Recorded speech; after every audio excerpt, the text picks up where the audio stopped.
நம்முடைய வாழ்க்கை சின்னாபின்னமாக்க பிசாசு ஒரு திட்டமிட்டிருக்கிறான் என்பதை மறந்துடாதீங்க. நீங்க நிறைய பேருக்கு இந்த மைண்ட்ல ஒரு அலக்களிப்பு இருக்கு. மைண்ட்ல ஒரு இடத்துல நிம்மதியா உட்கார முடியாது, நிம்மதியா தூங்க முடியாது, நிம்மதியா சாப்பிட முடியாது, நிம்மதியா சிந்திக்க முடியாது, விடுதலையாக நார்மலா சிந்திக்க முடியாது.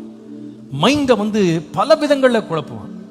சில பேருடைய லைஃப்ல நான் பார்த்திருக்கேன், அவங்க ரொம்ப போராடுற ஒரு பிரச்சனை வந்து டிப்ரெஷன். சின்ன பிரச்சனை தாங்க, ஒரு 10 பைசா விஷயம் இருக்கும், ஆனா அதுக்கு மன அழுத்தத்துக்குள்ள போயிருவாங்க, அப்படியே ஒரு இருளுக்குள்ள போயிருவாங்க.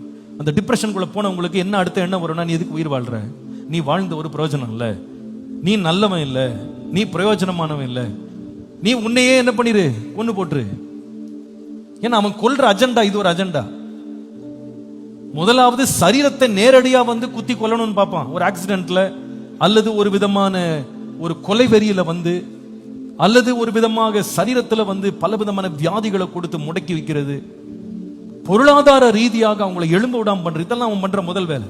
ஆனா இதுல அவனுக்கு வேலை செய்ய முடியல அப்படின்னா அடுத்தது எங்க போவான்னு சொன்னா மைண்ட்ல வேலை செய்யும்.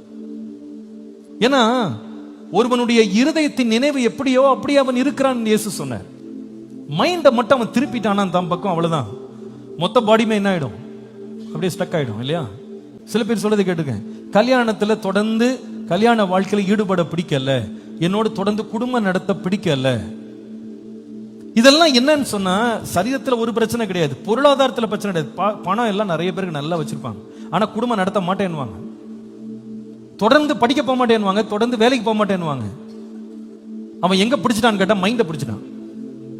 ஒருவனுடைய மனத எண்ணங்களை அவன் சிறை பிடிச்சிட்டான் அப்படின்னா அவங்கள ஒரு இன்ச்சு நகர விட மாட்டான். எத்தனை பேர் பிடிக்கப்பட்ட உட்கார்ந்துருக்காங்க தெரியுமா?